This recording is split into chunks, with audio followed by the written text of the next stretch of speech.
Taman Sentral kulineran Brawijaya kelihatan lur.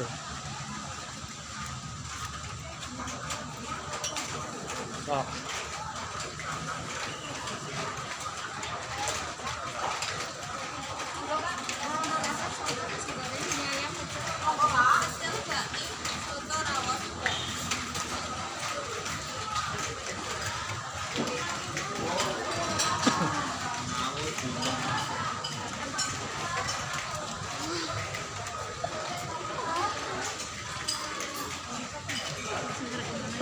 Terasa tuh ya.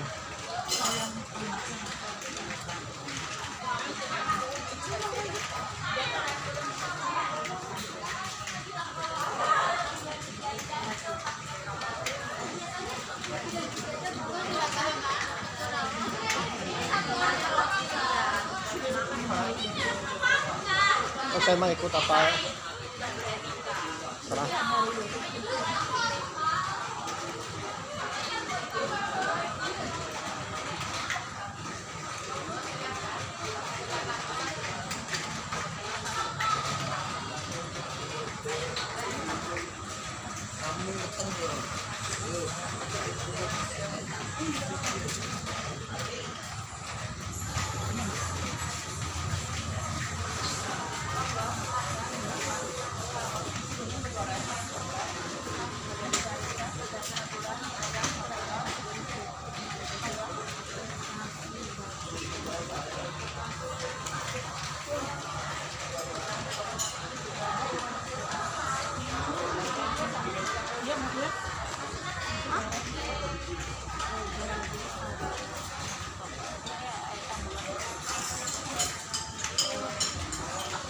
Duduk.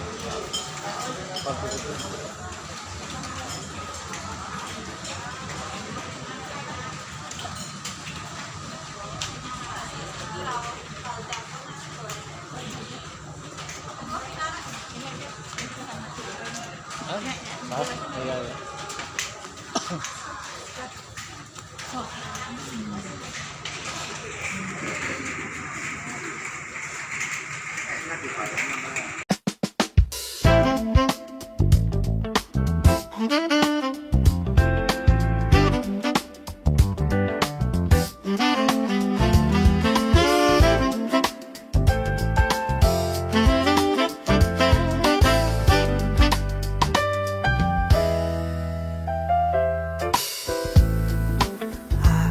Ingin terbang tinggi seperti elang,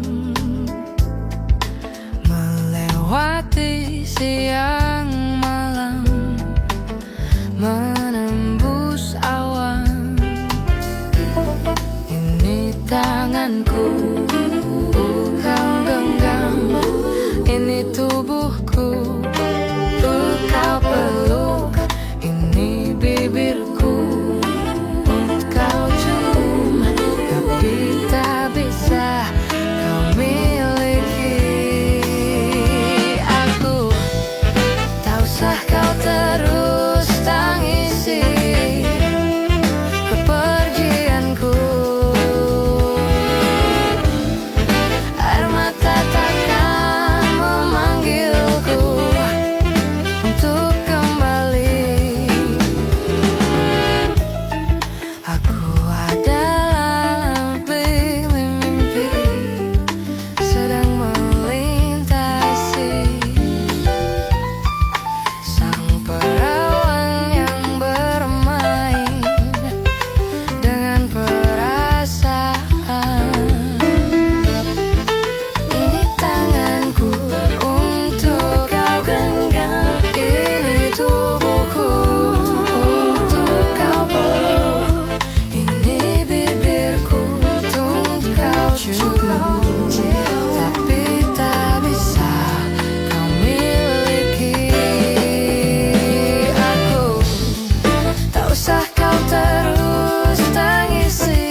tubuhku untuk kau peluk.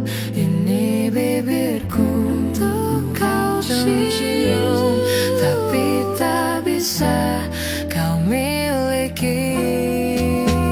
Aku tak usah kau terus tangisi kepergianku. Air mata takkan memanggilku untuk kembali. Kau genggam, tak usah kau terus tangisi kepergianku. Untuk kau cium, air mata takkan memanggilku untuk kembali. Aku adalah mimpi-mimpi tiada akhir. Kau cium, aku ingin terbang tinggi seperti Allah. Untuk kau genggam, aku adalah mimpi-mimpi. Untuk kau cium. Oke, kuliner.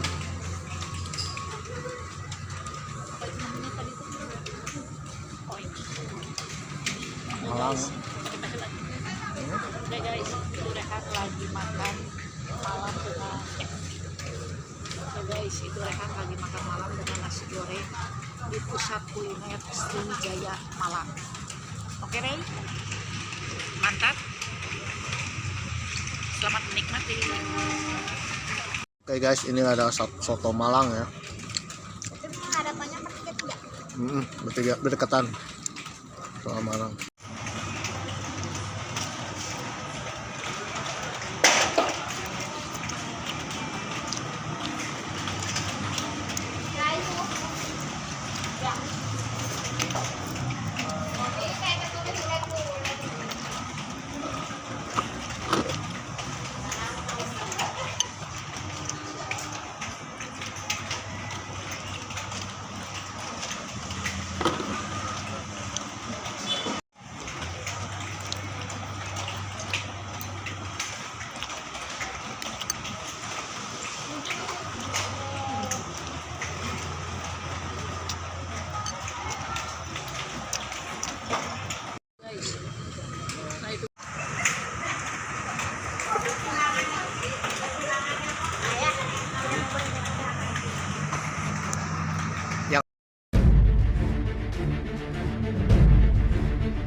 Bismillahirrahmanirrahim. Assalamualaikum warahmatullahi wabarakatuh. Om Swastiastu, Namo Buddhaya, salam kebajikan. Om Santi Santi Om, Sampurasun, Sugeng Rawu, Ken Kabari, apa kabar dulur-dulur baraya, warga negara Indonesia. Tetap semangat, mudah-mudahan kita semua dapat keberkahan, sehat-sehat selalu, dan mudah-mudahan dilancarkan rezeki. Amin. Bagi yang kemarin-kemarin sedang mencari jodoh, mudah-mudahan dapat jodoh yang terbaik, satu hati, satu jiwa, satu chemistry, dan mudah-mudahan sesegera mungkin ke KUA pemirsa, sesegera mungkin ke Lebe, ke penghulu pemirsa. Waduh, sebelum datangnya perang dunia ketiga pemirsa. Waduh. Ya mudah-mudahan saja ya pasangan kita adalah ternyata CEO yang sedang menyamar. Waduh. Atau mertua kita adalah CEO yang sedang menyamar. Waduh. Jadi kita kena kecipratan pemirsa ya, kecipratan jadi CEO. Waduh. Bagi yang kemarin-kemarin sedang menunggu atau mencari beasiswa LVDP supaya bisa bersekolah ke luar negeri, ke UK, ke Netherlands, aduh ya, mudah-mudahan saja mendapatkan beasiswa yang diinginkan, mendapatkan beasiswa LPDP. Namun ingatlah ya, beasiswa LPDP ini adalah beasiswa dari darah keringat air mata ya, pajak penghasilan rakyat bangsa Indonesia, supaya saudara bisa bersekolah, sekolah yang baik. Ya setelah lulus pulang ke negeri kita, membangun negeri kita ya menjadi negeri yang lebih baik, bukan minggat ke negara orang ya, bukan minggat ke negara yang lain pemirsa. Waduh, apalagi bangga menjadi negara asing pemirsa. Waduh. Ya jangan sampai saudara lupa daratan, lupa ingatan, atau lupa untuk pulang ke negeri kita, membangun negara kita pemirsa. Waduh, kalau sudah itu terjadi dan saudara malah membanggakan menjadi warga negara asing, waduh, aku bangga menjadi warga UK. Waduh, kata Bung Roma, terlalu. Kata orang tua zaman dulu, harus dikutuk jadi batu ya, seperti Malin Kundang ya, yang lupa kepada orang tuanya. Waduh.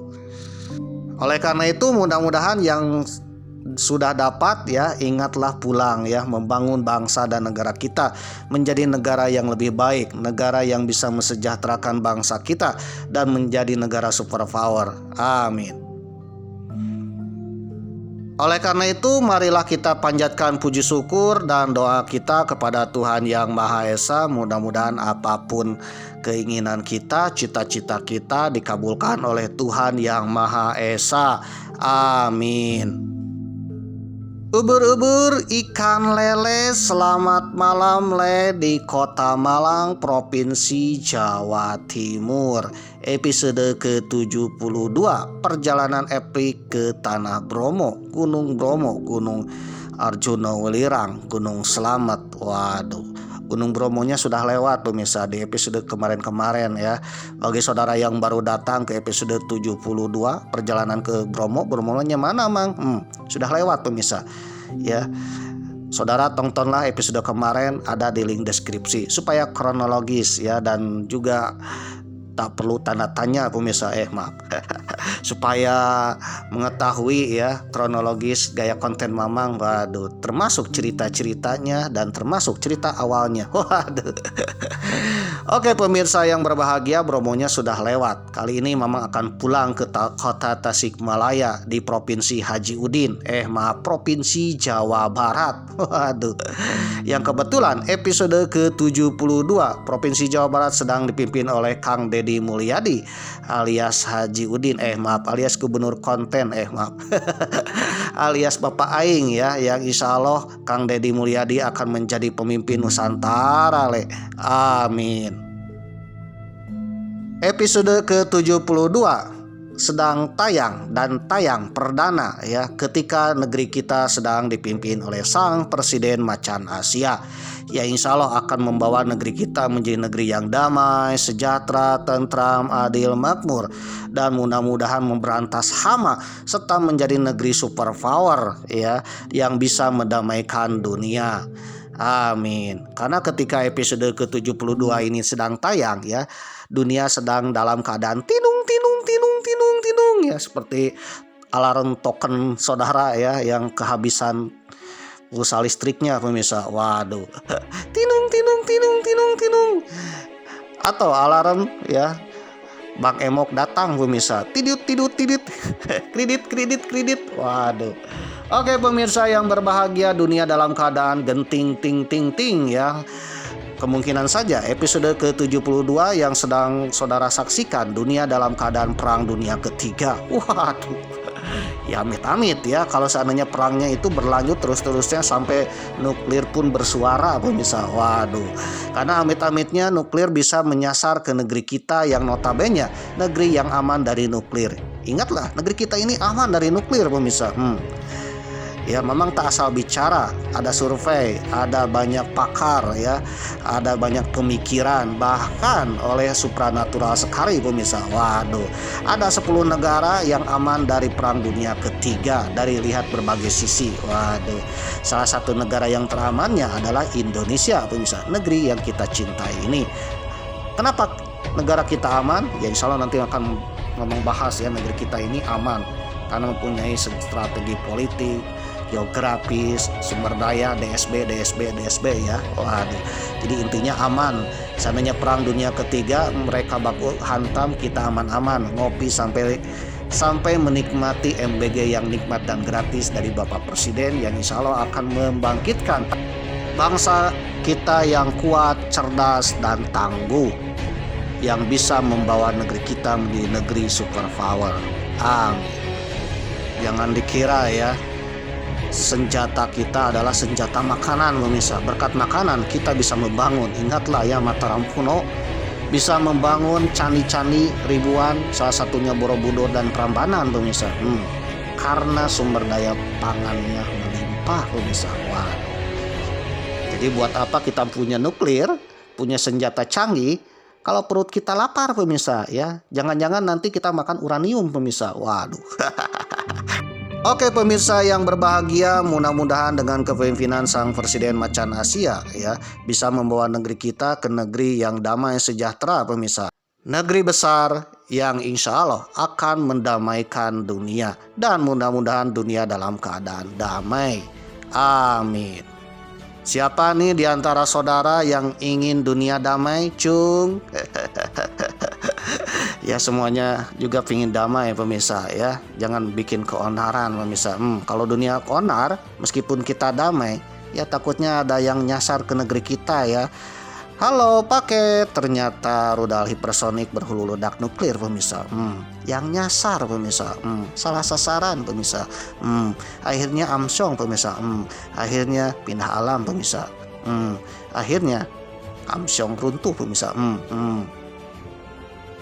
Oke pemirsa yang berbahagia, episode ke-72 perjalanan epik ke Tanah Bromo. Mamang sedang berada di kulineran Kota Malang, depan stasiun Kota Malang, sebelah barat pintu stasiun Kota Malang. Tak jauh dari pintu barat Stasiun Malang pemirsa, ya sekitar 100 meteran. Waduh, di situ ada tempat kuliner. Waduh, Mamang akhirnya MBG dulu pemirsa ya, makan di Brawijaya Kuliner Bergizi pemirsa. Waduh, ini nama tempatnya adalah Brawijaya Sentral Kuliner Malang pemirsa. Di sini banyak sekali kuliner-kulineran pemirsa ya. Ada soto, ada bakso Malang ya, ada ayam geprek, ada nasi goreng, nasi padang ya, berbagai macam, bahkan pengopian pemirsa. Waduh, cocok lah bagi saudara MBG pemirsa ya, makan Brawijaya Gizi. Ya MBG ya, MBG-nya nggak gratis, bayar pemirsa. Tapi terjangkau pemirsa. Waduh, Mamang ajakan pesen soto Malang. Ternyata di Malang ada sotonya juga pemirsa, baru tahu ya. Waduh, setahu Mamang yang namanya soto itu ada soto Betawi, soto Bandung, soto Lamongan ya. Ternyata di Malang ada soto khas Malang ya, mirip-mirip soto Lamongan tapi rasanya dan isinya agak lain ya, agak berbeda, dan ini rasanya nikmat luar biasa pemirsa. Waduh, Mamang ajakan mesen soto Malang 15.000 tambah air teh tawar 3.000, total 18.000. Worth ya. Kalau Ray beli nasi goreng, di situ ada nasi goreng biasa seharga 13.000 pemirsa. Worth pemirsa. Tambah air jadi 15.000. Waduh. Nah, bagi saudara yang kelaparan ya, sedang menunggu kereta api berangkat, atau saudara baru datang ke kota Malang dari stasiun kereta api Malang, saudara kelaparan ya, saudara keluar dari pintu baratnya stasiun Malang, di seberang sono ada Brawijaya Food ya, atau kulineran Sentral Brawijaya, atau dikenal dengan MBG. Makan Brawijaya Gizi. Waduh, ini khas Mamang ya. Nah, di situ banyak sekali MBG yang setidaknya kita bisa makan. Dan di sini tidak gratis ya. MBG di sini adalah makan Brawijaya Gizi lah. Waduh. Ini istilah Mamang yang buat ya.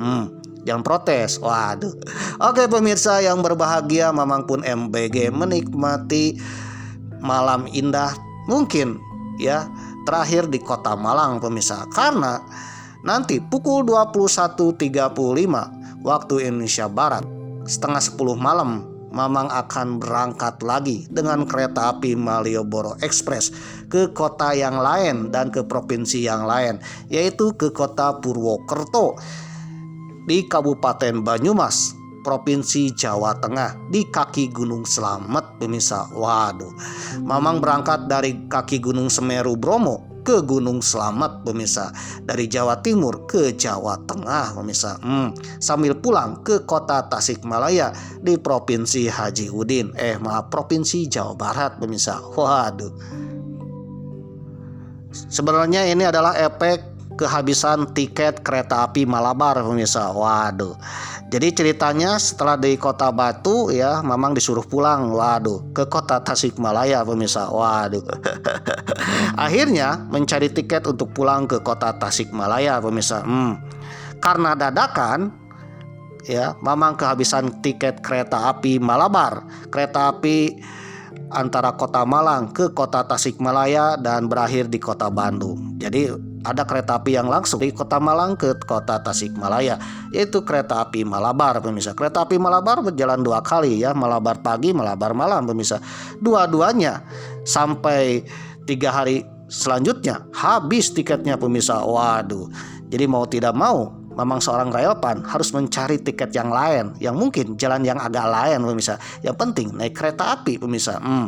Salah satunya jatuh ke kereta api Malioboro Express, rivalnya kereta api Kertanegara. Sama-sama jurusan ya, dari kota Malang ke kota Purwokerto pemirsa. Ya, nanti Mamang akan nikmati dulu di kota Purwokerto pemirsa. Waduh, nanti setelah dari kota Purwokerto, Mamang akan melanjutkan pulang dengan kereta api Serayu ke kota Tasikmalaya pemirsa. Waduh, mungkin saudara akan bertanya berapa sih tiketnya. Saudara cek aja di KAI Akses ya, antara tiket langsung antara kota Malang ke kota Tasikmalaya dengan singgah dulu ke kota Purwokerto, lanjut ke kota Tasikmalaya. Ternyata kalau dikalkulasi lebih murah naik 2 kali pemirsa, lebih murah singgah dulu di kota Purwokerto, lanjut ke kota Tasikmalaya daripada langsung. Meskipun waktunya cepat ya, tidak turun unggah, tapi harga tiketnya ya agak sedikit mahal pemirsa. Jadi tiket kereta api Malabar ini sedikit mahal, sedangkan kereta api Malioboro Express ditambah dengan Serayu di bawahnya pemirsa. Waduh. Oke pemirsa yang berbahagia ya, bagaimana keseruan di kota Purwokerto? Mungkin insya Allah ya episode-episode selanjutnya Mamang akan bercerita perjalanan ke kota Purwokerto dengan menikmatinya Gunung Slamet di kota Purwokerto. Apa aja ceritanya ya saudara tonton sampai ya tamat ya di episode-episode selanjutnya pemirsa. Waduh. Oke pemirsa yang berbahagia, sambil menikmati MBG sambil menunggu waktu untuk berangkat kereta api pemirsa. Berbicara tentang MBG, mungkin saudara yang menonton episode ke-72 ya, tayangnya pas zaman dimana anak-anak sekolah, anak-anak pelajar mendapatkan makan bergizi gratis dari Bapak Presiden pemirsa. Ini program yang sangat luar biasa, sangat bagus pemirsa. Ya insya Allah mudah-mudahan kedepannya bangsa kita ya minimal tidak kelaparan dan maksimalnya menjadi bangsa yang kuat dan sehat ya, yang bisa membangun Mataram kuno saja bisa membangun Candi Borobudur, Candi Prambanan dan ribuan candi yang lainnya, bahkan terkena bencana alam tetap bisa membangun candi. Waduh, bisa memperbaiki irigasi. Ternyata kekuatannya ada dalam pangan pemirsa ya, dalam makanan. Jadi apapun kondisinya kalau ada makanan ya kita bisa berpikir jernih pemirsa. Waduh. Bahkan dengan makanan insya Allah akan menurunkan kriminalitas. Rata-rata mereka melakukan kriminal ya, melakukan jadi hama karena urusan perut pemirsa. Ya setidaknya kalau urusan perutnya teratasi ya insya Allah akan terhindar dari kriminalitas pemirsa. Begitu juga dengan anak-anak kita, calon generasi bangsa. Kalau kita menikmati MBG dengan sehat, apalagi gratis, mudah-mudahan setelah lulus sekolah ya bisa menerap ilmu dan bisa ya membangun bangsa dan negara kita pemirsa.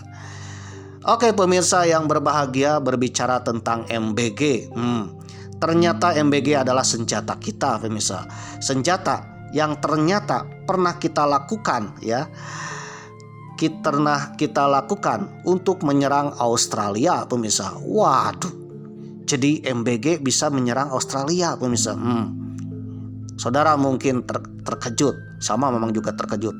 Yang lebih terkejutnya lagi, kalau episode ke-72 tayang, kita menyaksikan rudal-rudal hipersonik Iran menghantam Israel pemirsa, di mana Iran sendirian. Ada emang Cina dan Rusia sedang membantu, ya itu kan sekedar membantu pemirsa. Waduh, bertempurnya sendirian pemirsa, melawan adik kuasa Amerika Serikat dan melawan si cerewet Israel pemirsa. Waduh, yang notabene senjatanya canggih-canggih pemirsa.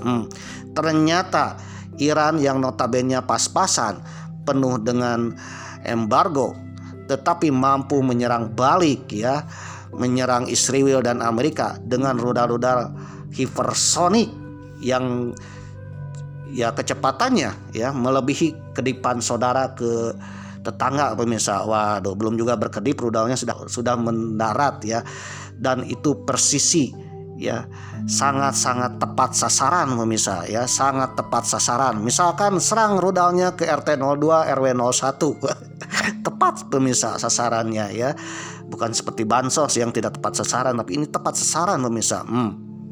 Bayangkan kekuatan Iran atau bangsa Persia yang dahulu ya ditakuti oleh dunia pemirsa.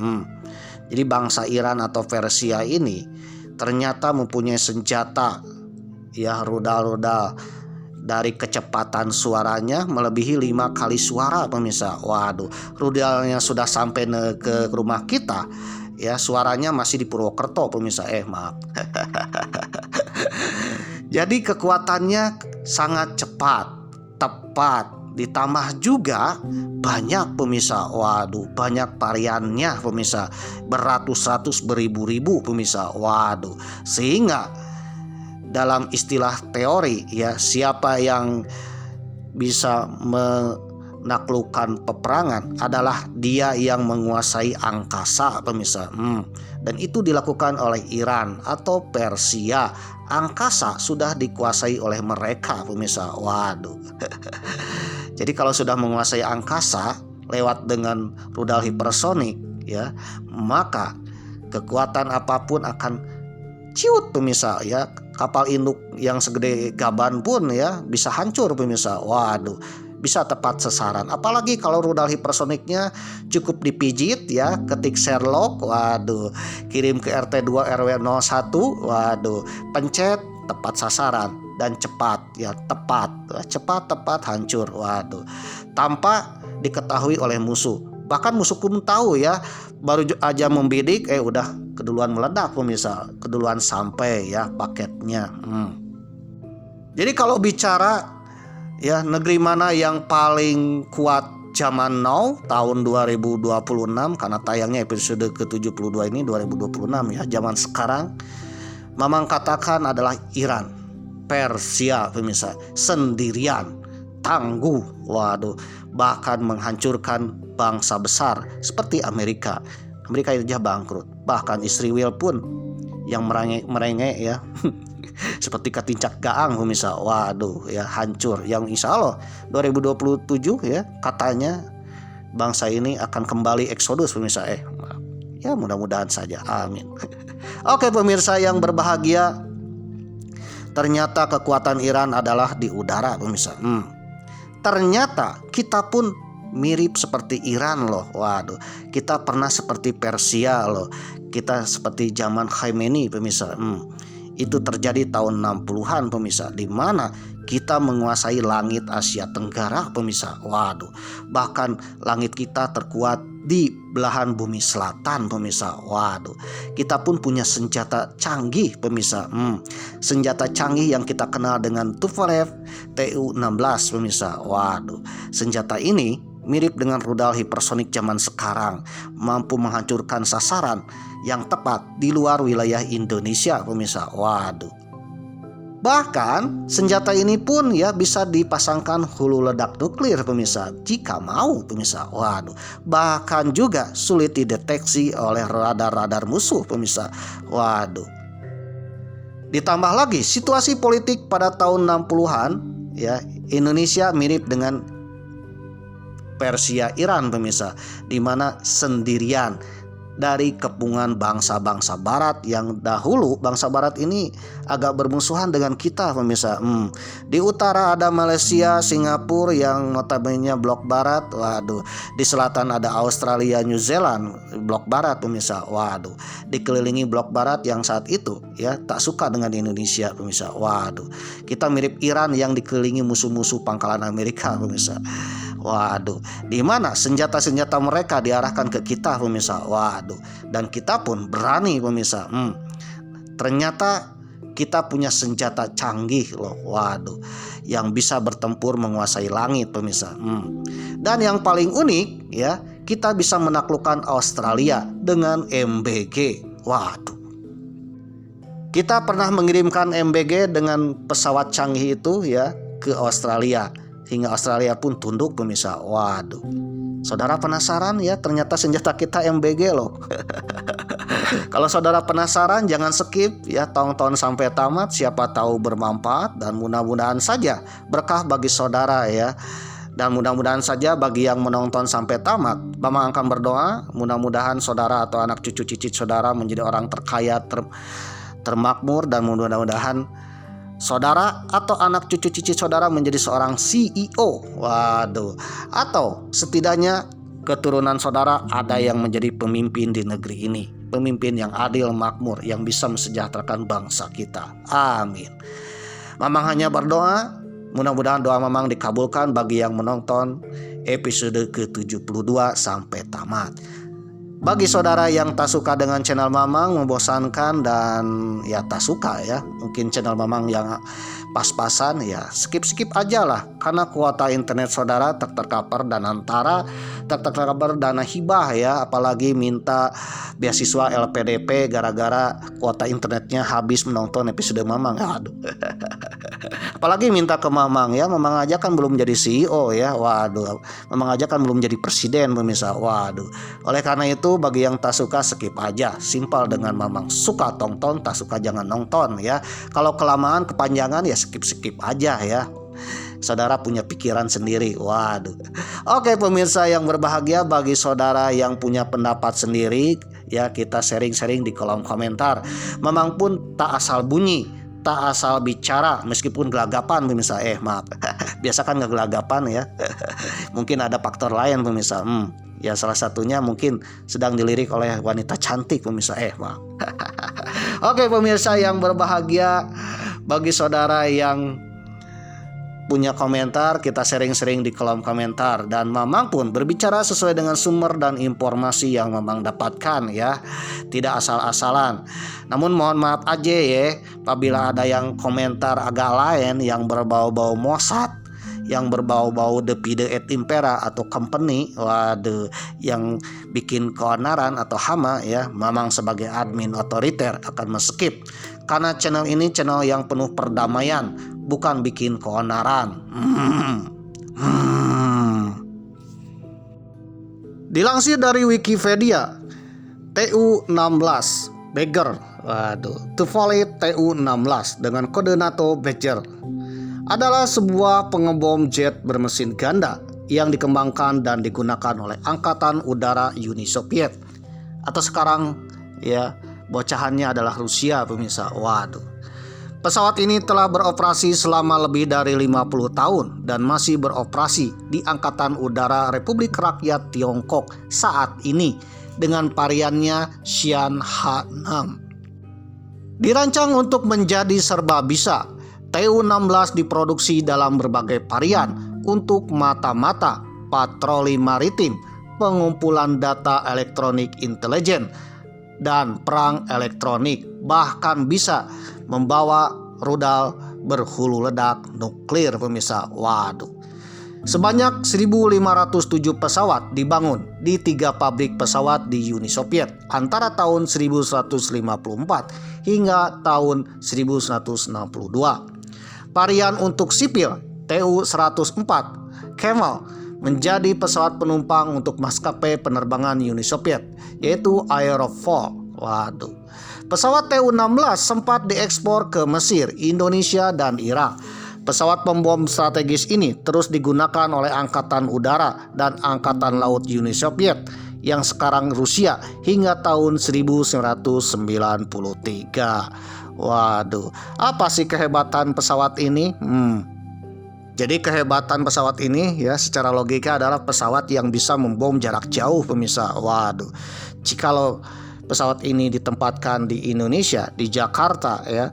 Jakarta menginginkan bom ke Israel ya bisa pemirsa, tanpa harus mengisi bahan bakar atau tanpa harus singgah dulu di tempat yang lain untuk mengisi bahan bakar pemirsa. Jadi sekali terbang dari Jakarta ke Israel, membom sana Israel, kembali lagi ke Jakarta tanpa harus mengganti atau menambah bahan bakar pemirsa. Waduh, yang jelas kru-krunya cukup membawa MBG saja pemirsa. Aman ke sana. Waduh. Tanpa harus turun dan tanpa harus singgah dulu di warkop pemirsa untuk ngopi-ngopi. Jadi cukup ngopinya di atas pesawat saja, membom lalu pulang lagi ke Indonesia pemirsa. Waduh. Kalau dari Rusia, dari Moskow bisa menjangkau Washington pemirsa. Waduh, bisa menjangkau Hawaii tanpa harus mengisi bahan bakar pemirsa.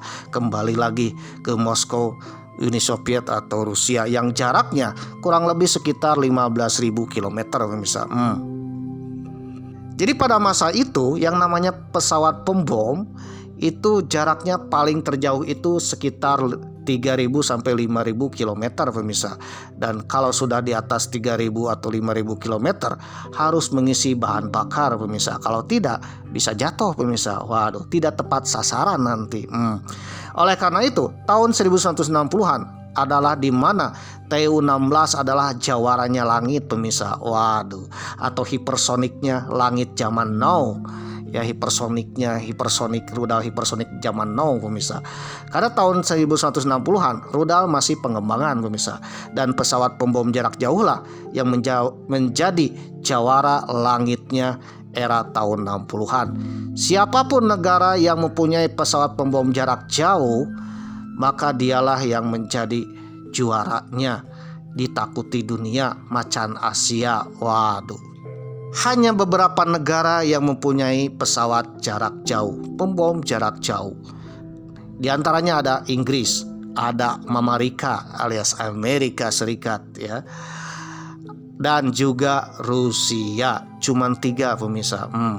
Di antara ketiga ini cuman Rusia lah yang mempunyai pesawat pembom jarak jauh yang kecepatannya melebihi pesawat pembom negara sekutu, bahkan ya yang bisa terjauh. Waduh, jauhnya bisa mencapai 15.000 km.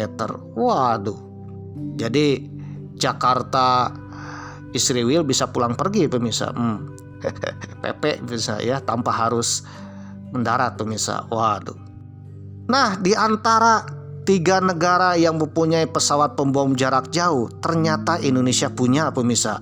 Indonesia punya pesawat pembom jarak jauhnya Uni Soviet atau Rusia yang ditakuti dunia, yaitu Tupolev 16 atau Tupolev 16. Waduh, Tu-16. Pesawat ini dimiliki oleh TNI AU tahun 1960 pemirsa. Ya, berjumlah bukan 1 pemirsa, tapi 25 unit. Waduh, ya 1 unit saja bisa menggetarkan dunia, apalagi 25 pemirsa. Oleh karena itu, Indonesia pada masa itu dijuluki kalau sekarang Persia atau Irannya era zaman sekarang pemirsa. Waduh. Jadi Indonesia itu mirip dengan Iran zaman sekarang pemirsa. Di mana Iran diembargo, ekonomi agak sulit, tapi mampu ya berdiri sendiri dan ditakuti dunia. Bahkan kalau seandainya terjadi perang, Iran berhasil ya menjadi juara sekarang. Begitu juga dengan Indonesia, sama dengan Iran ya, sendirian, dikucilkan, dikelilingi musuh-musuhnya, tetangganya kurang baik. Waduh, tapi punya senjata yang wow. Yang bikin aku takut ya. Waduh. Aku takut. Ada monster Thomas, monster. Waduh. Nah, mungkin saudara pun akan bertanya, bagaimana bisa Indonesia memiliki pesawat pembom strategis jarak jauh pemirsa. Waduh, yang bisa menggetarkan dunia.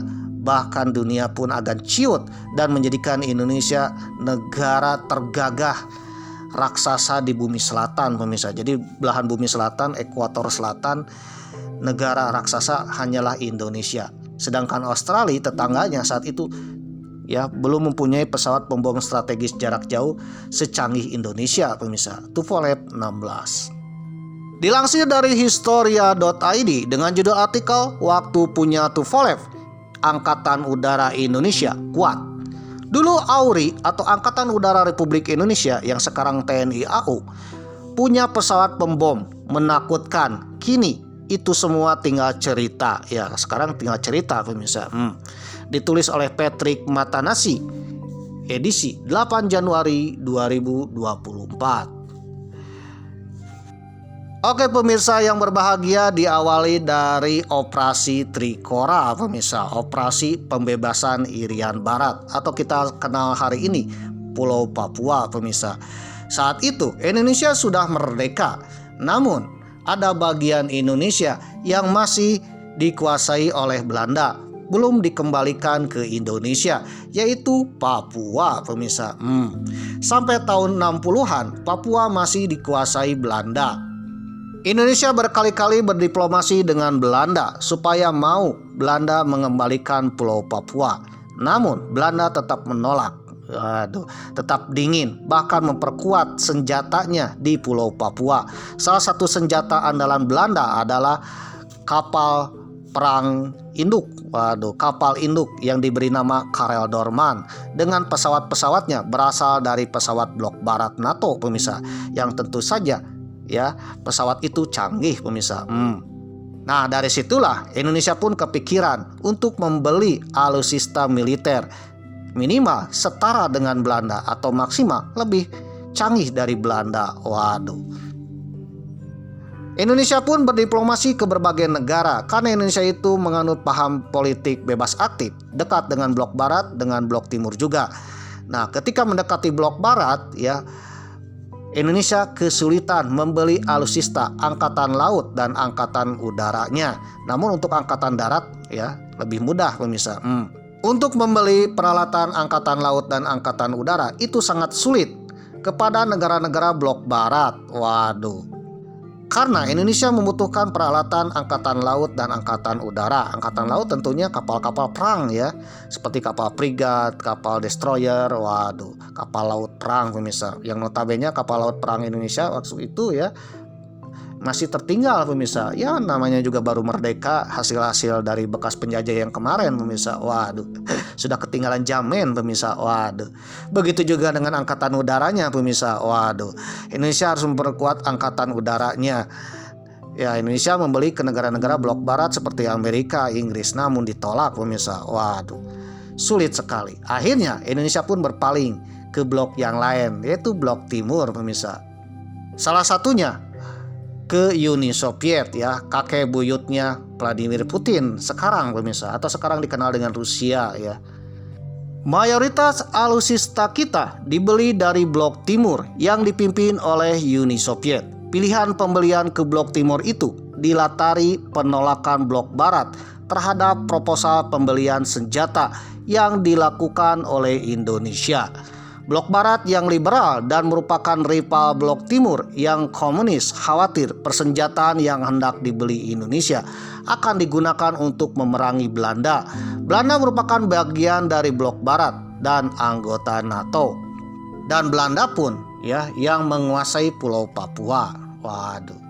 Uni Soviet bersedia menjual dengan syarat yang ringan sejumlah besar senjata militer untuk angkatan laut, angkatan udara, termasuk angkatan darat Indonesia. Dalam waktu singkat, Indonesia menjadi kekuatan militer terbesar di Asia Selatan atau Asia Tenggara. Catat Soekarno DKK dalam bukunya. Dan Toxmar, apa boleh buat, maju terus. Mayoritas alutsista yang dibeli dari blok timur merupakan alutsista untuk mantra laut dan mantra udara, kebanyakan untuk laut dan udara. Berbeda dengan angkatan darat yang punya kedekatan dengan Amerika Serikat. Di samping kebutuhan alutsistanya secara strategis ya, angkatan darat menurut Amerika ya tak seberbahaya karena kondisi geografis Indonesia kan kepulauan pemirsa, otomatis membutuhkan laut dan udara. Kalau angkatan darat ya mungkin nanti akan terbatas seandainya perang. Amerika ini ya unik ya. Waduh. Jadi kakek buyutnya Donald Trump ya gitu-gitu juga pemirsa. Mencari untung-untungan pemirsa. Waduh. Jadi untuk angkatan udara dan angkatan laut kebanyakan diimpor dari blok timur, Uni Soviet. Alutsista yang diajukan angkatan laut dan udara secara strategis membahayakan kepentingan politik keamanan barat. Walhasil, alutsista modern baru maupun bekas layak pakai yang didapatkan Angkatan Laut Republik Indonesia dan AURI atau Angkatan Udara Republik Indonesia, mayoritas produknya berasal dari Uni Soviet dan negara-negara Blok Timur. Salah satu alutsista modern Indonesia saat itu yang dibeli dalam keadaan baru adalah helikopter angkut berat Mi-6 Hawks. Heli terbesar dunia yang dibeli untuk memperkuat Angkatan Udara Republik Indonesia. Itu bahkan sebagian dirakit di tanah air karena sulit untuk dibawanya. Waduh, di mana salah satunya melahirkan insiden yang merenggut nyawa perwira Angkatan Udara Republik Indonesia, yaitu Atang Senjaya yang sekarang menjadi salah satu nama lapangan terbang di Bogor, Jawa Barat, pemirsa. Selain helikopter terbesar yang dimiliki Angkatan Udara Indonesia, terbesar di dunia. Waduh, dari helikopter ini ya, zaman itu adalah zaman tercanggih pemirsa. Karena sebelum tahun 60-an tidak dikenal helikopter. Setelah tahun 60-an dikenal helikopter. Dan Uni Soviet mempunyai helikopter tercanggih, terbesar, bisa mengangkut tank pemirsa. Waduh, Mi-6. Waduh, dimiliki oleh TNI AU. Nah, selain Mi-6, AURI atau TNI AU mendapatkan banyak pesawat pembom berat strategis. Tupolev Tu-16 Badger. Waduh, ini adalah pesawat pembom ditakuti dunia. Sejak tahun 1957, AURI sudah naksir pada pesawat pembom jarak jauh itu, yaitu Tupolev 16. Itu diutarakan oleh Letko J. Salatun, perwira Angkatan Udara Republik Indonesia atau TNI AU, yang juga menjabat sebagai Sekretaris Dewan Penerbangan Depanri, saat memberi masukan kepada Kepala Staf Angkatan Udara Marsikal Suryadi Suryadharma. Dengan TU-16, awak kita bisa terbang setelah sarapan pagi menuju sasaran terjauh sekalipun dan kembali sebelum MBG, makan siang gratis. Kata Salatun pada Suryadharma dalam memoarnya, dikisahkan dalam majalah Angkasa edisi koleksi pesawat kombatan TNI AU. Dengan TU-16, awak kita bisa terbang setelah sarapan pagi. Dan kembali MBG, pemirsa. Sejauh apapun bisa kembali saat MBG tiba, yaitu siang hari. Pak Suryadharma langsung menjawab ya. Jawabnya simpel. Kalau kita beli atau dapatkan TU-16 yang segede gaban, kira-kira di manakah pangkalannya yang tepat? Bingung nih. Karena saat itu ya Indonesia belum mempunyai pangkalan yang landasannya cukup untuk pesawat sebesar gaban TU-16. Akhirnya Bapak Salatun pun ya menyeletuk ya, bagaimana nih kalau seandainya Kemayoran ya kita akan pakai Kemayoran yang mampu menampung pesawat jet.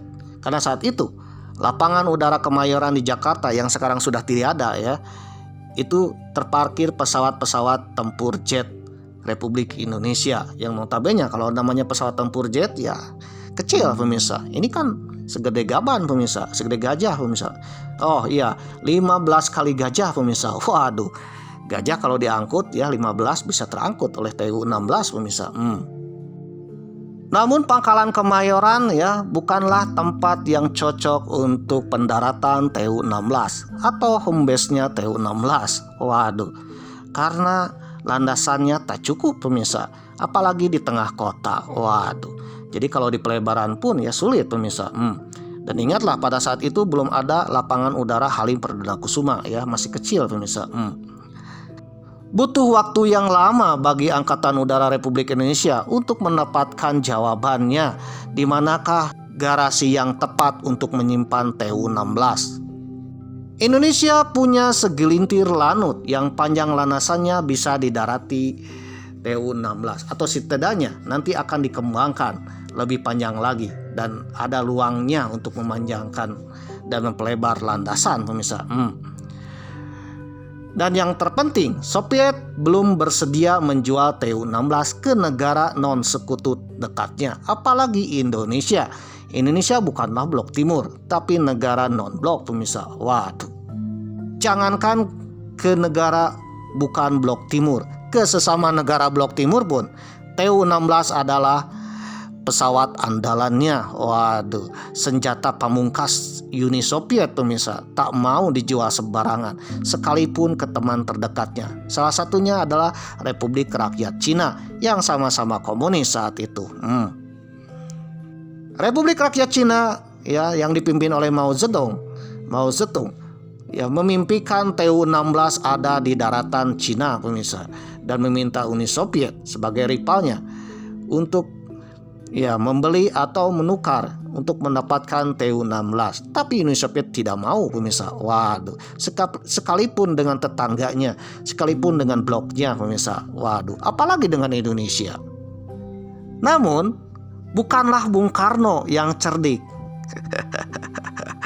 kalau tidak bisa mendapatkan TU-16 pemirsa, atau alutsista yang canggih yang dimiliki Uni Soviet yang tak mau diberikan ke temannya. Akhirnya TU-16 didapatkan secara cerdik oleh Bung Karno dengan berdiplomasi dengan Uni Soviet yang saat itu dipimpin oleh Nikita Khrushchev. Nikita Khrushchev ini adalah pemimpin Uni Soviet yang saat itu ditakuti oleh dunia pemirsa, rivalnya Amerika. Memang sebenarnya sudah bahas ya kedekatan Bung Karno dengan Nikita Khrushchev. Dengan kedekatan itulah akhirnya Nikita Khrushchev mau memberikan beberapa alutsista tercanggih, termodern yang paling ditakuti dunia, senjata pamungkas Uni Soviet kepada Indonesia. Waduh, ya ternyata Uni Soviet memberikannya ke Indonesia, pemirsa. Meskipun diminta oleh Republik Rakyat Cina yang saat itu dekat dengan Uni Soviet satu blok. Ini diberikan kepada Indonesia yang notabene bukan blok timur, pemirsa, atau dikenal dengan Indonesia saat itu adalah non-blok. Waduh. Jadi itulah salah satu ciri bahwa diplomasi kita sangat luar biasa, pemirsa. Ternyata bangsa kita ahli dalam berdiplomasi, ya, memujuk bangsa lain untuk bekerja sama.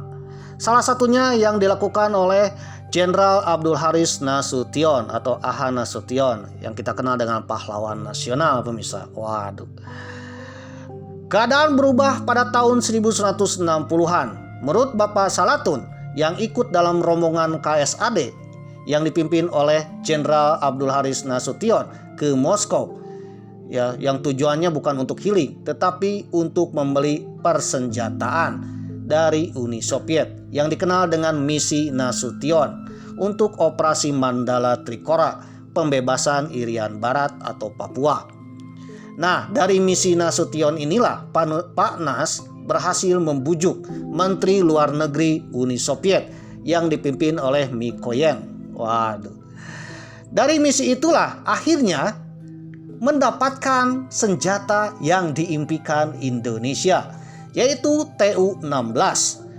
Tu-16 masuk dalam daftar persenjataan yang ternyata ditawarkan sendiri oleh Uni Soviet. Waduh, nawar sendiri bro, pucuk dicinta ulang pun tiba, pemirsa. Waduh, karena Tu-16 kami berikan kepada Indonesia, maka pesawat ini akan kami berikan kepada negara sahabat lain, kata Menteri Luar Negeri Soviet Mikoyan. Sahabat yang lain artinya Indonesia, pemirsa. Waduh, karena Indonesia bukanlah blok timur tapi non blok, pemirsa. Karena sahabat yang dekat dengan Uni Soviet ada RRC, ya, Republik Rakyat China, ya. Namun tak dikasih, pemirsa, meskipun Chinanya merengek-rengek kepada Uni Soviet. Waduh. Tu-16 akhirnya berhasil didapatkan AURI pada tahun 1960-an. Jadi mustahil Tu-16 yang baru dikembangkan pada akhir tahun 50-an itu didapatkan Indonesia dalam kondisi bekas. Ternyata baru bos. Waduh, ternyata itu adalah bukan pesawat bekas tapi pesawat baru keluar pabrik, pemirsa. Waduh. Sejalan dengan pembelian itu, akhirnya beberapa penerbang muda Indonesia dikirim ke Uni Soviet untuk bersekolah mendapatkan beasiswa LVDP. Waduh, untuk menjadi penerbang pengendali pesawat terbesar tercanggih saat itu, Tupolev 16. Para penerbang muda itu dikirim ke Uni Soviet pada Mei 1961 untuk belajar, mempelajari, dan mengendalikan pesawat tersebut. Mereka dikirim ke Ryazan, salah satu wilayah di Uni Soviet, selama beberapa bulan. Pada tanggal 1 Juli 1961, untuk pertama kalinya Tu-16 mendarat di Lanut Kemayoran, lapangan udara Kemayoran, Jakarta, yang sekarang sudah tiada, pemirsa. Dalam pengirimannya, yang pertama itu ada 2 pesawat yang tiba, yaitu pesawat M1601 diterbangkan oleh Mayor Udara Suroso Hurib dan M1602 diterbangkan oleh Mayor Udara Sutopo. Pesawat Tu-16 Bagger A ditempatkan di Skadron 41 dan 12 pesawat Tu-16 KS-1 Bagger B di Skadron 42. Tulis Dinas Penerangan Angkatan Udara dalam Sejarah Angkatan Udara Indonesia tahun 1960, tahun 1969. Dari total 25 Tu-16 yang dimiliki Indonesia, 14 diantaranya ditempatkan di Skuadron 41 dan 11 sisanya di Skuadron 42. Semua Tu-16 itu kemudian ditempatkan di Lanut Iswayudi, Madiun. Tu-16 KS-1 mampu menggendong rudal anti kapal Amerika Serikat AS-1 Canal yang juga diperoleh Indonesia dari paket kredit, ya, bandar kredit Uni Soviet, pemirsa. Waduh, kredit bayar loh. Waduh, Irian Barat ternyata bukanlah palagan sesungguhnya bagi pesawat-pesawat Tu-16 Indonesia.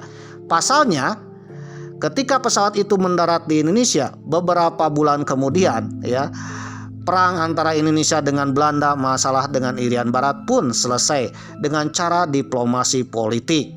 Diplomasi politik berhasil menyelesaikan konflik Indonesia-Belanda, sehingga konflik militer baru terjadi dalam skala kecil, kebanyakan di darat. Waduh. Ternyata palagan sesungguhnya Tu-16 adalah ketika terjadi operasi Dwi Korah, pemirsa, atau dikenal dengan konfrontasi dengan Malaysia atau Ganjang Malaysia, pemirsa. Waduh. Sesungguhnya baru didapat Tu-16 itu di Kalimantan saat konfrontasi dengan Malaysia terjadi. Pesawat-pesawat Tu-16 Auri rutin melakukan penerbangan provokatif dan intimidatif di udara Malaysia dengan menyeberangi perbatasan. Saat itu, pesawat Inggris yang menjaga Malaysia ternyata ketinggalan zaman loh ya. Ketinggalan zaman ya. Waduh. Ketika pesawat Tu-16 itu mengadakan provokatif masuk wilayah udara Malaysia, dikejar oleh Angkatan Udara Inggris, pemirsa, atau dikenal dengan Royal Air Force, RAF ya. Waduh. Namun tak terkejar, pemirsa. Waduh. Saking cepatnya pesawat Tupolev 16, ibarat hipersonik Iran sekarang, pemirsa. Waduh. Pada bulan-bulan pertama tahun 1964, Angkatan Udara Soekarno atau Angkatan Udara Republik Indonesia terus ikut mengganggu pasukan Inggris dan Malaysia. Bahkan ketika perundingan gencatan senjata sedang berlangsung di Tokyo, para pesawat tempur dan pembom Indonesia semakin gencar, pemirsa, melakukan serangan di kota-kota Sarawak. Waduh. Pada 2 Februari, pesawat pembom Tu-16 Badger Indonesia terbang pada ketinggian 1000 kaki di atas Labuan, Brunei dan Sabah, diikuti oleh pesawat lain pada akhir bulan tersebut. Dikutip dari tulisan buku Roger Ernest tentang RAF ya, Royal Air Force in Borneo. Apa yang ditulis oleh Bapak Roger dari Inggris merupakan fakta umum di perbatasan Indonesia-Malaysia di Pulau Kalimantan. Kolonel Udara Purnawirawan Pramono Adam merupakan salah satu saksi matanya. Pilot heli Mi-4 dan Mi-6 Auri itu ditugaskan di perbatasan saat konfrontasi. Dia mengetahui kondisi hari-hari di perbatasan dan kerap mendengar deru Tu-16 Auri di angkasa Kalimantan. Waduh. Waktu konfrontasi di Kalimantan Barat, setiap jam 12 siang, hampir setiap hari, pesawat Tupolev itu pergi ke Kuching, kota Kuching di Sarawak, bagian Malaysia, Kalimantan. Jam 12 siang, kota Kuching gerger dengan Tu-16. Waduh, kita dengerin pakai radio. Kita pas di perbatasan itu ngeliat Tu-nya datang ke situ. Saya rada ayem ya. Masih ada Tu yang sampai ke sini. Tidak hanya ke Kuching, tapi masuk ke Australia juga. Di tengah-tengah padang pasir didropin sampah itu. Waduh. Mereka atau Australia nggak tahu ternyata Indonesia mampu sampai ke sini. Kami nggak mampu. Maka mereka terus beli F-111 atau F-111 untuk mengimbanginya. Ternyata yang paling unik dari Tupolev 16 adalah ketika Tupolev 16 mengirimkan MBG ke tengah-tengah benua Australia. Yang saat itu Australia dengan Indonesia kurang baik-baik saja gara-gara Indonesia berkonfrontasi dengan Malaysia. Jadi inilah ya kebanggaannya penerbang Indonesia berhasil mengirimkan MBG ke tengah-tengah gurun pasirnya Australia. Waduh, dengan mengirimkan MBG itulah ya ternyata Australia tunduk, pemirsa. Dilansir dari intisari.grid.id dengan judul artikel meski tidak bersenjata nuklir, ternyata pesawat pengebom Tu-16 Auri pernah bikin kelabakan Australia, pemirsa. Bikin ciut Australia mirip dengan Israel melihat hipersonik, pemirsa. Waduh. Edisi 1 Januari 2018 ditulis oleh Muhammad Habib Asyad. Kehadiran pesawat pengebom Tupolev memang sudah sejak lama membuat takut negara-negara blok barat, khususnya pada era Perang Dingin. Bahkan ketika pesawat pengebom buatan industri pesawat terbang Uni Soviet, Tupolev Air Force Company, belum merupakan pesawat pengebom nuklir. Waduh. Nama Tupolev sebagai produsen pesawat pengebom strategis jarak jauh memang selalu menggetarkan dunia. Bahkan sampai hari ini pun Tupolev masih memproduksi pesawat tempur pembom jarak jauh yang kita kenal dengan Tupolev 95, pemirsa. Dibuat tahun 2023. Waduh.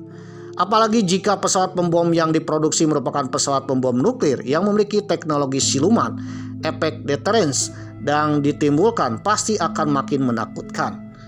Ternyata Indonesia pada tahun 1960-an memiliki pengebom strategis buatan Tupolev, yaitu Tu-16 sebanyak 25 unit, pemirsa. Waduh. Akibatnya negara-negara di kawasan Asia semuanya merasa getar, termasuk Australia. Begitu juga dengan Belanda yang saat itu menguasai Pulau Papua. Tiba-tiba Belanda memilih kabur, pemirsa. Usut punya usut. Ternyata senjata yang dimiliki Indonesia yang membuat Belanda takut, yaitu Tupolev 16 yang dimiliki AURI TNI AU. Bayangkan ya, satu jenis pesawat Tu-16 ini ibaratnya hipersoniknya, pemirsa, pesawat yang sulit dideteksi ya, bahkan melebihi kecepatan suara. Nah, saat itu Belanda hanya memiliki kapal induk Karel Doorman, kapal tercanggih saat itu. Kapal induk itu bisa hancur dengan satu pesawat Tu-16, di mana Tu-16 ini ternyata membawa juga ya senjata rudal yang bisa membom kapal induk dengan sekali ledakan, pemirsa. Waduh. Dan pesawat ini datang tanpa diketahui ya oleh radar-radar Belanda, pemirsa. Ini satu loh pesawatnya. Ternyata Indonesia punya 25. Kebayang kalau Indonesia punya 25. Waduh. Otomatis Belanda pun takut kalah. Daripada takut malu, ya lebih baik mundur dari Pulau Papua, pemirsa. Yang kebetulan saat itu Australia mendukung Malaysia, dan saat itu Malaysia sedang berperang dengan Indonesia yang kita kenal dengan konfrontasi Malaysia tahun 1962 sampai 1965. Dan Australia pun kelabakan ketika Tupolev 16 ada di Indonesia. Untuk membuat militer Australia kelabakan, Tu-16 pernah secara diam-diam terbang tinggi di atas Australia demi melancarkan perang urat saraf atau spy war. Waduh. Begitu sampai di atas daratan Australia, Tu-16 lalu menjatuhkan sejumlah parasut dan logistik dalam kondisi seperti baru saja dipakai, bahkan bertuliskan Made in Indonesia. Apa aja logistiknya?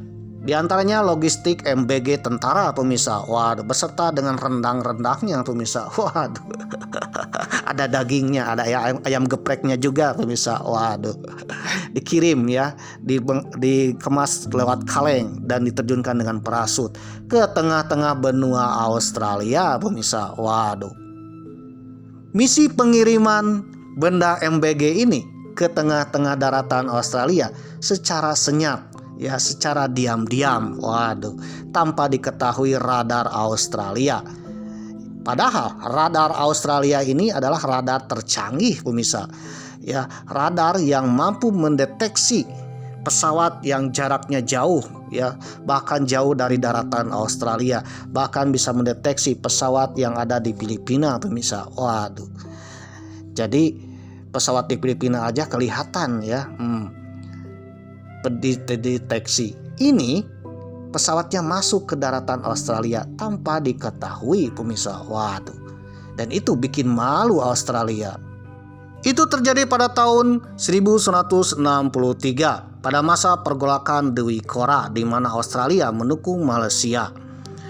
TNI AU atau AURI pernah mengirimkan misi Tupolev 16 langsung ke jantung negeri kanguru di wilayah gurun Alice Springs, tengah-tengahnya benua Australia, yang tujuannya supaya bikin shock negara Australia itu. Waduh. Tu-16 dengan penerbang Komodor Udara Marsikal Muda Purnawirawan Suwondo terbang dari Lanut Iswayudi sukses menyebarkan pamflet dan peralatan militer berupa parasut, alat komunikasi, dan MBG kalengan. Waduh, kemana tuh? Ke Alice Springs, pemirsa, di gurun pasir tengah-tengahnya benua Australia. pesawat TU-16 dengan mudahnya masuk ke daratan Australia tanpa diketahui lewat radar, apalagi oleh mata telinganya warga Australia, pemirsa. Pesawat itu terbang sampai menembus jantungnya Australia, yang tengah-tengah benua Australia kan gurun. Gurunnya yang terkena adalah Alice Springs, tengah-tengah gurun. Setelah sampai di titik koordinat tengah-tengah gurun pasirnya Australia, maka MBG itu dijatuhkan dengan parasut, pemirsa, yang bertuliskan Made in Indonesia dan bendera merah putih, pemirsa. Waduh, akhirnya jatuh di tengah-tengah gurun pasir. Lalu pesawat itu memutar balik dan kembali ke Lanut Iswayudi Madiun, pemirsa. Pulang pergi. Setelah itu Komodor Udara Suwondo ya akhirnya menikmati MBG siangnya karena sudah menjatuhkan MBG di tengah-tengah gurun pasirnya Australia tanpa diketahui. Dan uniknya diketahui oleh Australia itu kurang lebih 14 hari kemudian, pemirsa, dan itu pun tidak sengaja. Ketika pesawat terbang Australia yang terbang dari Sydney ke Darwin melintasi Alice Springs, melihat ada tumpukan berupa parasut di tengah-tengah gurun pasir. Setelah dicek, ternyata parasut itu bertuliskan Made in Indonesia. Selamat makan. Waduh. Ya, makan MBG, pemirsa. Waduh. Apakah Australia senang? Tentu tidak. Ini menjadi shock, pemirsa. Waduh. Kenapa shock? Karena secara diam-diam ya Indonesia mengirimkan MBG tanpa diketahui. Ini MBG. Bagaimana kalau Indonesia diam-diam ya mengirim pesawat itu dengan berhulu ledak nuklir atau rudal-rudal?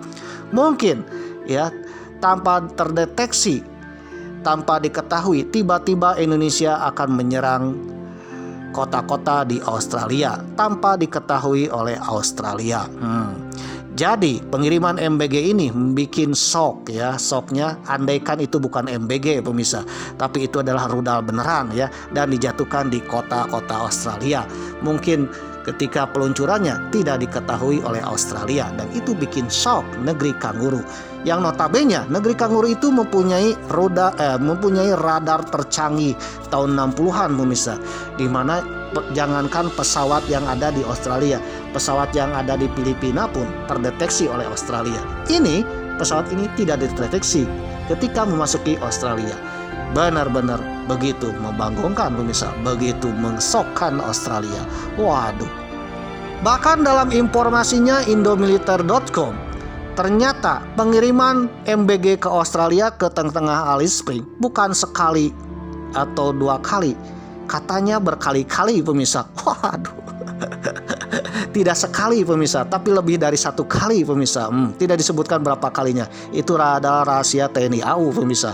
Yang jelas berkali-kali, pemirsa. Oleh karena itu jangan heran di tengah-tengah Alice Springs banyak parasut-parasut, pemirsa. Ternyata parasut-parasut itu dikirimkan beberapa kali MBG, pemirsa, ke tengah-tengah daratan Australia. Itu artinya Australia berkali-kali kecolongan, pemirsa. Waduh. Hal inilah menjadi efek psikologi warfare-nya ya bagi Australia. Penerbangan TU-16 ke titik tengah benua membawa dampak besar bagi strategi pertahanan Australia, yang kemudian hari memaksa Australia mengakuisisi pembom tempur F-111 atau Triple One ya, yang bernama Raven, produksi Amerika, yang konon katanya ya mengimbangi TU-16. Sebagai informasi, jarak tempuh dari Madiun ke Alice Springs sekitar 3.000 km. Sementara jarak jelajah TU-16 dengan bahan bakar maksimum dan minimumnya, ini minimum ya, minimumnya TU-16 bisa mencapai 7.200 km. Itu artinya dari Indonesia ke Alice Springs balik lagi ke Indonesia, dan pagi hari berangkat ke Australia. MBG pulang ke Iswayudi Madiun, pemirsa. Waduh. Itu artinya memang para penerbang TU-16 masih punya cukup waktu bermain di ruang udara Australia. Atau jangan-jangan penerbang kita sebelum pulang lagi ke tanah air itu bermain-main di daratan Australia ya, bahkan melewati kota-kota besar di Australia seperti Melbourne, Sydney, Perth, Adelaide, atau Darwin pemirsa, tanpa diketahui oleh intel radarnya Aussie pemirsa. Dan ini bikin shock Aussie pemirsa. Pesawat sebesar gaban itu ternyata tak diketahui negeri kanguru yang notabene punya radar canggih pemirsa. Sebagai informasi, saat itu Australia mempunyai pesawat yang dikenal dengan KC-130B Hercules ya, sejenis dengan pesawat pembom jarak jauhnya Tupolev 16. Namun hanya jangkauannya 1000 km pemirsa. Ya, lain halnya dengan Tupolev 16 itu 7.200 km. Artinya kalau Hercules ingin membom Jakarta itu harus mendarat dulu di Darwin pemirsa, mengisi bahan bakar ya, MBG dan ngopi dulu, lalu terbang ke Jakarta. Ini TU-16 pulang pergi ya, dari Australia ke Indonesia, Indonesia ke Australia. Nah, itulah kehebatan kejayaan Indonesia saat itu diperhitungkan ya. Bahkan kalau seandainya terjadi perang beneran antara Australia dengan Indonesia saat itu ya, mungkin nasibnya sama dengan Israel saat ini ya, dibombardir oleh Iran ya tanpa ampun pemirsa. Tanpa ngerenghap sehingga menjadi neraka pemirsa. Seandainya Indonesia dan Australia saat itu berperang, benar-benar berperang, bukan MBG yang dikirim ke Australia, tetapi bom ya, bom beneran pemirsa. Dan kemungkinan nasib kota-kota di Australia saat itu mirip dengan Israel tahun 2026 pemirsa, ketika dibom oleh hipersoniknya Iran. Itulah kejayaan Indonesia pemirsa.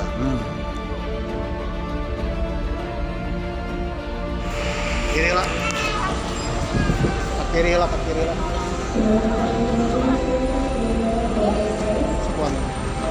Ayo cepat deh. Cepat.